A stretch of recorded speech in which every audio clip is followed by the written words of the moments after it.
Então, da última vez a gente falou sobre meio ambiente, pertencimento e sobre deixar um rastro positivo. Quando a gente fala de educação ambiental e de exercer práticas para poder habilitar essa educação no nosso meio, onde a gente está, a gente não pode desconsiderar o contexto que a gente vive, o lugar que a gente está, a realidade do entorno, a gente não pode desconsiderar nada disso. Por quê? Quando a gente pensa global somente, a gente não consegue agir local. Então a gente precisa adequar as nossas ações ao lugar que a gente está, adequar as nossas ações à nossa realidade.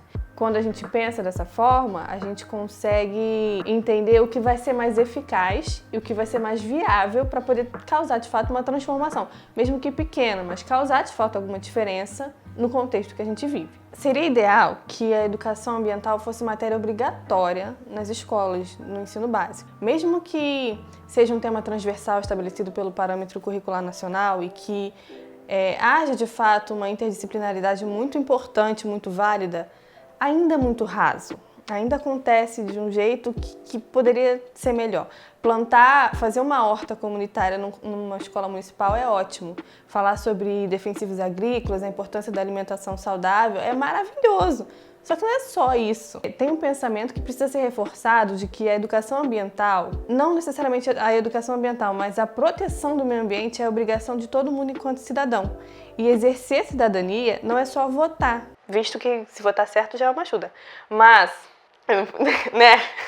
Mas perceber que o exercício da cidadania é uma obrigação de todo mundo é muito importante também. Então, eu acredito que se fosse uma matéria obrigatória, ia fortalecer esse tipo de pensamento. E por que eu estou falando disso, de ensino fundamental? Porque, como eu falei, a cidadania é um exercício, ela envolve muita coisa. Desde o fato de eu entender a importância de ser mais ativa na minha comunidade ou participando de audiências públicas, exercendo o meu papel de sociedade civil na tomada de decisões do meu município, ou me percebendo atenta o suficiente para cobrar dos políticos projetos e posturas que eles deveriam ter em relação à cidade que eu tô.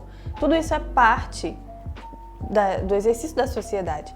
E o que vai determinar isso? O interesse que eu tenho nos meus direitos e deveres, porque o interesse vai mover as ações, mesmo que sejam ações pequenas, mesmo que sejam coisas que, à vista de muitos, são insignificantes. A concordância tá certa, né? Eu paro no meio do vídeo para falar coisa que não tem nada a ver. Quando uma pessoa de uma casa se mobiliza em prol de uma causa, toda a estrutura daquela casa vai se mover junto com ela. Tipo, quando uma pessoa decide fazer uma dieta, por exemplo, e estende a dieta para todo mundo e todo mundo é obrigado a fazer a dieta também. Se for por um princípio, por uma causa, pode acontecer da mesma forma. Então, a estrutura da casa vai se mover em relação ao interesse que você tem de fazer diferença. E se a sua casa move dessa forma, pode ser que a sua vizinhança se mova também. Então, a gente percebe que uma andorinha sozinha não faz verão, mas tem que começar de algum lugar. Então, por que não começa da tua casa? Por que não começa por você? Dito isso, eu pensei em formas simples da gente preservar o meio ambiente, considerando o nosso contexto. E isso vai variar de onde você, não sei onde você mora. Você vai olhar o teu contexto, onde você mora, o teu entorno, a tua realidade, vai tentar perceber o que é viável de você começar a fazer, o que não é viável, o que tem como, o que não tem. Primeira coisa que eu queria falar: preservar as árvores, preservar a natureza vegetal que tem em volta de você. Mas eu não tenho dinheiro para fazer isso, eu não sou Gisele Bündchen, que pode plantar 40 mil árvores porque fez, 40 anos. Gente, tem uma árvore no teu quintal? Tem uma árvore na tua calçada? Tem uma árvore na casa do vizinho, na rua? Preserva ela, amado. Né? Quer proteger a Amazônia, mas não quer proteger a árvore que tá na tua rua. Enfim, hipocrisia. Desculpa.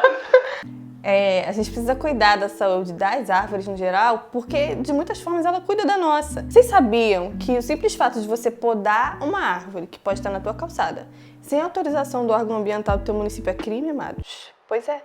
Ninguém sabe disso, né? Mas também eu entendo que, assim, as pessoas às vezes não sabem disso, e se soubessem, as pessoas não iriam na Secretaria de Meio Ambiente do município abrir um processo, pagar uma taxa, pedir permissão para podar uma árvore. As pessoas fazem isso por conta própria quando fazem.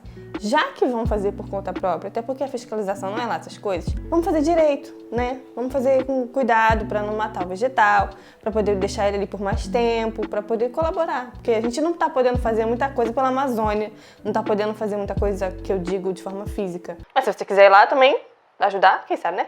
Mas a gente não está podendo atuar muito diretamente nisso, mas a gente pode atuar com o que está no nosso entorno, com o que está na nossa realidade. Então, preserva. Como que a gente pode fazer isso direito? Não façam poda drástica, por exemplo. O que é poda drástica? Vai aparecer algumas fotos aqui em algum lugar. Poda drástica é quando você tira muita parte do vegetal para fazer uma poda, porque geralmente as pessoas têm preguiça de ficar fazendo isso com frequência. Porque tem muitas árvores ornamentais, por exemplo, ficus, que é uma que vai aparecer aqui, em algum lugar. Ficus é uma árvore muito comum, ela é ornamental, então ela está em muitas calçadas, em vias públicas e tudo mais. Quando a pessoa poda ela de forma drástica, é para não ter que voltar e fazer a manutenção da poda. Mas isso gasta uma energia absurda do vegetal, sabe? Abre porta para um monte de doença, porque é como se fosse a gente, a nossa pele. É um corpo ali, tem toda uma fisiologia, tem vasos condutores, tipo veias e artérias que passam. Tipo veias e artérias, não é isso, pelo amor de Deus, fisiologia, professora, não me mate. Tipo isso, mas não é isso. Quando eles fazem isso com o vegetal, eles deixam portas abertas para doenças que podem vir, porque como a gente bem sabe, é como se fosse um corpo. Então tem uma estrutura, tem uma fisiologia que se você deixa aberto, é como se você estivesse fazendo uma ferida no vegetal. É literalmente isso, uma ferida. Você abre uma ferida, sai seiva, que é sangue, mas não é, mas é seiva. Você deixa uma porta aberta para possíveis infecções, pragas, para insetos que se alimentam de árvore, não só cupim, tem outros, mas que podem causar danos ao vegetal e fazer com que ele morra. Então é totalmente contraindicado fazer poda drástica. Não faça isso se você puder. Faça a manutenção da sua árvore bonitinha, sabe? Se ela estiver embaixo de um fio, que acontece muito, poda ela, tenha carinho pelo teu vegetal, porque se você fizer a manutenção dele, ele de certa forma vai fazer a sua. Outra coisa, injúria no vegetal. Injúria é ferida, é machucada, quando você agride ele de alguma forma. Então, se você coloca arame, se você prega alguma placa e fura o vegetal, ou se você pinta a base do caule com cal, não faz isso. Além de ser horrível e muito feio, pelo amor de Deus, você, quando eu digo vocês, no geral, pessoas que fazem isso, às vezes impedem a respiração de algumas espécies e deixam, como eu falei, portas de entrada para animais, infecções e doenças na planta. E isso tudo vai levar a planta a morrer e a gente não quer isso, a gente quer preservar no caso. Outra coisa que a gente pode evitar de fazer, poda drástica, injúria e a supressão, né? No caso, arrancar árvore sem necessidade. Não façam isso, gente. Também é um crime ambiental quando você corta uma árvore sem necessidade.